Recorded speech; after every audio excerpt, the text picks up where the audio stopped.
Okay, England, Scotland. Entertaining. That's all I'm going to say.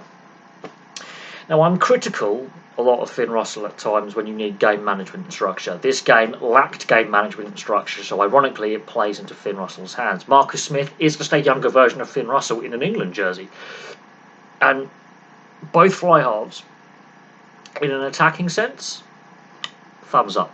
Defensively, both sides need improvement because while this game was entertaining and was very open and end to end, and both sides had the lead, and you weren't sure what was going to happen, massive momentum swings. That's what World Rugby want. They want more entertainment because, yes, in recent years, rugby union has become a physical arm wrestle.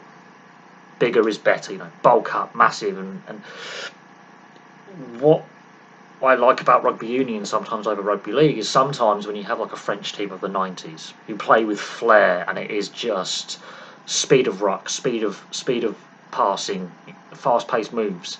This game was pretty much your perfect rugby union game on an entertainment spectacle level. On a technical level, on defence and in attack and decision making, no.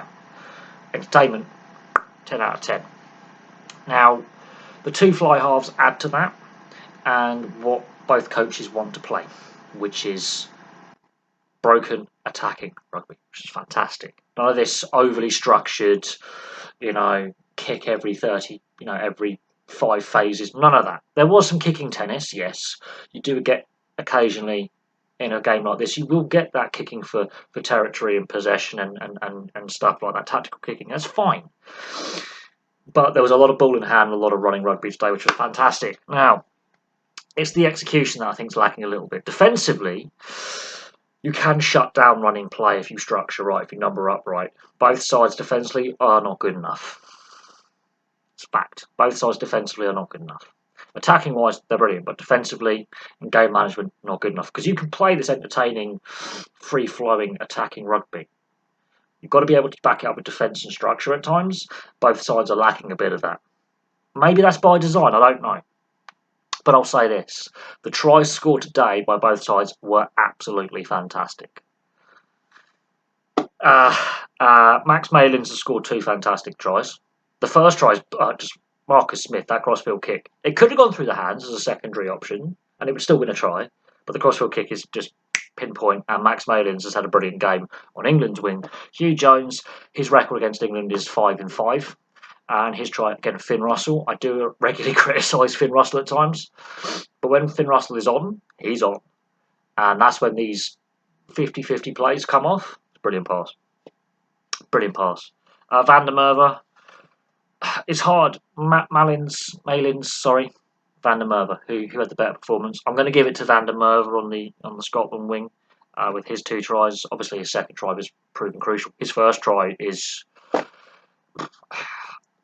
just okay. The England tackling him for that worst Paul. He is a big man. He is a hard man to bring down, but 5 tackles he broke, and the last attempted tackle was embarrassing.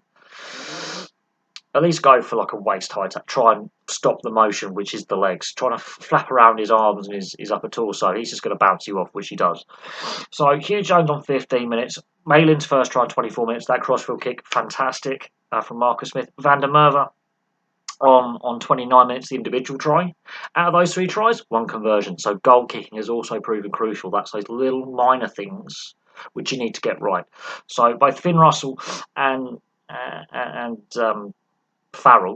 Russell and Farrell haven't had a perfect day with the boot. Farrell's missed kicks have proved crucial from both Malin's tries. Gets them, it's a tie. We go back to 2019? Yeah, missed kicks have cost England. Missed kicks almost cost Scotland as well. So there is that doing the basics right. Goal kicking is a skill. It is a basic skill. If you are one of your chosen kickers, those 3 or 4 guys in the squad who are, okay, they're the ones who are very likely to kick for goal. You've got to have a decent kicking percentage. It's got to be above 75, 80% for international level. Missed kicks are a coach killer. They've proven a coach killer for England because those 2 missed kicks out for England could have tied the game. Fine margin. Now, yeah, both tries by Malins and Van der Merwe and Jones in the first half, they are brilliant tries. They're team tries because Van der Merwe, okay, that's an individual one, but Jones and the two Malins tries, their team tries. Fast play. The second Malins try, that goes through a lot of hands. That is every forwards, backs, everyone's involved to create the space for Malins to score his second. That's a team try. The Farrell penalty, okay, discipline for both sides historically has been bad. So it's 13-12 at half time. It's breathless first half. Flies by because the ball is in play. It's the start of the second half where England are in control. They've taken the lead dead on the stroke at half time. They get control by the Genge try. And this is the position where you want England to take that next step, kill the game off, go on to win the game. 3 minutes later, Ben White scores his try, and again, really, really poor defensively by England.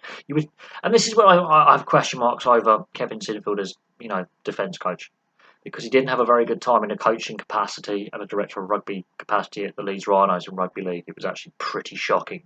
There is no doubt as a player he's a very, very good, solid player for club and country and league, but defence coach, I'm not sure he's the right guy, because England defensively today were disjointed, and when you've got players shooting up out the line, leaving massive gaps, Ben White is not the smallest scrum half, but he's quick, and that defensive misread is not good enough. You either come up as a line or you stay as a line. Doing that, gap, and he spins out, it's a gap, and it's poor. And that was the moment where England had control and lose control. And then I think that's where the game is won. I think that's the momentum swing. Even though Owen Farrell gets another penalty, that is the momentum swing. That's where England, they had the momentum going in their favour, and they just got to keep doing what they're doing. After Genge's try just after half-time, they win the game. That is the moment, and it's a defensive misread, and it just swings the momentum. And then, the Van der Merwe, there's a couple more, kicks from Russell, a penalty, but the Van der Merwe second try, very similar to Malin's second try. Team try. And he's a big bloke. And that's, again, passing quickly, quick phases, quick rucks, quick recycling. And Van der Merwe is a beast. He's a big bloke. I think he's the tallest player on the field today, and he's a winger. He's not rangy, he's big. He's huge. Now, Malins is not a small winger either, but there is a clear differential in bulk there. And that is some key moments, just key moments when England could have taken control of the game and slowed it down a little bit, brought some structure back, just calmed it down. They didn't. Too loose, handling errors, missed tackles are too high, too many penalties. Scotland weren't perfect either. They had handling errors, missed tackles, too many penalties. They just did it a little bit less than England. On an entertainment standpoint, as a neutral, fantastic. I'm not disputing that. Technicalities, England, there are the green shoots there. I think Borthwick has got some of the selections right. I think he should stick with Marcus Smith at 10. Maybe change the goal kicker to Marcus Smith from Owen Farrell.